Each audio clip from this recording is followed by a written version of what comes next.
Hi, I'm Kayla Rhum, and this is my informative speech.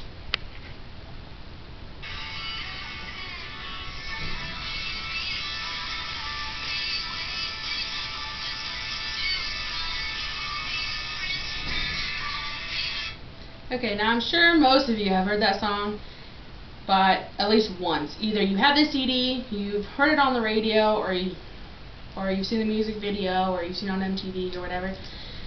And that's Love Story by Taylor Swift. And that song, according to a profile that I watched on CMT about her, that song is the most downloaded song in digital history. It's a pretty popular song. Taylor has done an outstanding job in the music industry, and she's only 19.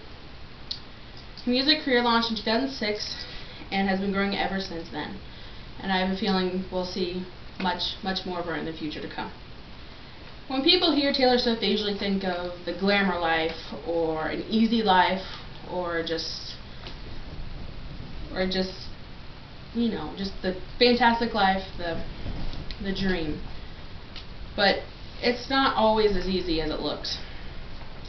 I have all of her CDs, yes, even karaoke versions. I would have to say I'm a huge fan myself, and I bought some of her merchandise. Like I bought this calendar. Well, I got it for Christmas, but I bought this calendar of her, and so I'd say I'm a huge fan of her.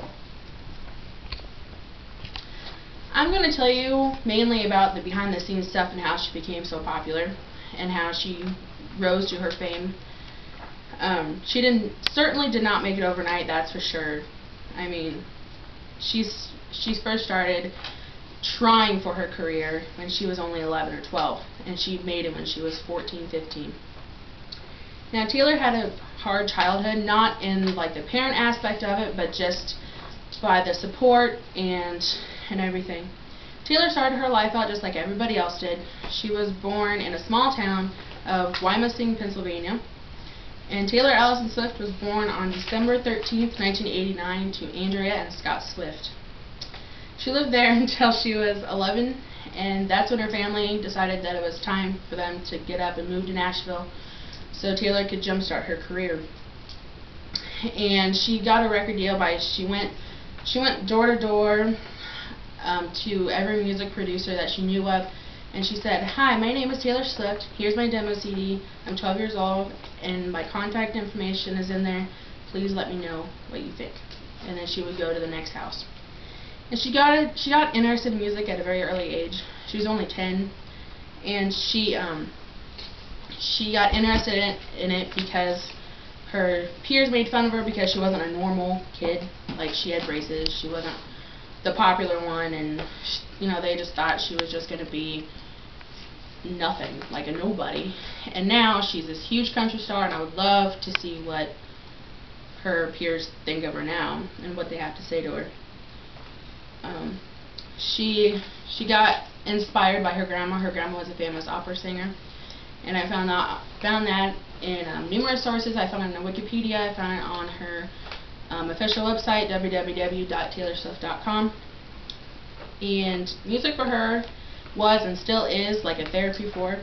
She writes songs about love, about her heartbreaks. She even writes about her family and her best friends.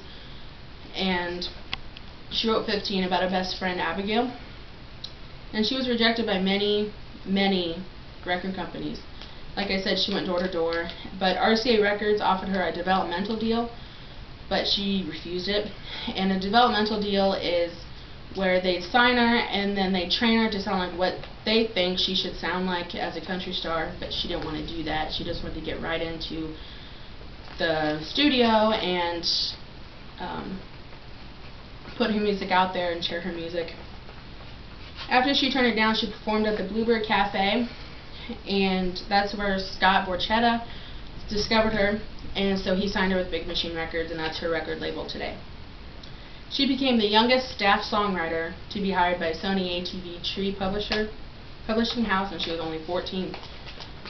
And that's when her career really took off. And by this time, she was only 14 or 15 when she was first in the recording studio. Her first single, Tim McGraw, came out in August of 2006, and it reached number 6 in 2007, and it never did hit number 1. And in 2007, also won Breakthrough Video of the Year for Tim McGraw. So you could say that her rise to fame wasn't necessarily fast, but she didn't have the support of her peers, like I said earlier, that you would have thought she would have had.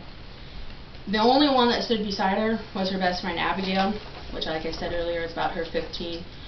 She said, go to class and you sit next to a red-headed Abigail and soon one of your best friends. That is still true today. I hope by now you realize that Taylor has had a hard childhood from the beginning, at least from the music aspect of it, because she didn't have the support and everything.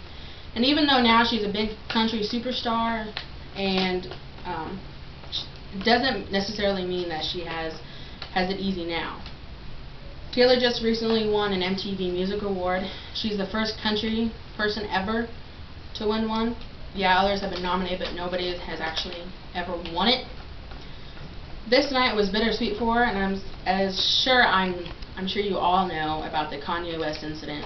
For those of you who don't, I'm just going to briefly explain what happened. She won an award for her music video, You Belong With Me, and she was up against Beyonce for our Single Ladies, and Kanye West goes up on stage and he takes the microphone from her and says, Beyonce had one of the best videos of all time. He's like, that's all I have to say, and he walked off stage. And she didn't know what to do, so she just walked off stage, and when she got to the backstage she was crying, and she had so much support from backstage, and she had to perform 10 minutes later, and it was amazing how she just put herself back together so quickly to perform and do an amazing performance. And then later Kanye apologized 3 times publicly before he actually contacted her personally and said that he was sorry. And she accepted his apology, and everything's been forgotten except, you know, I'm sure there's a few days where she's like, I can't believe that really happened. And her fans are still really upset with Kanye. I've seen anti-Kanye West shirts on eBay, and there was one that I said that it said F you Kanye. There was another one that said screw you Kanye West, and yeah, the fans aren't quite over that yet. So now I would like to summarize what she really went through. Like I said before, she didn't really have a quick rise to fame, but she actually didn't, because of all the trouble she had to go through in order to get a record deal. She started when she was 11, and she finally got signed when she was 14 or 15, and then now she's still with the same record label. And many people have said that she's had a very good career, including me. I think she's had an amazing career.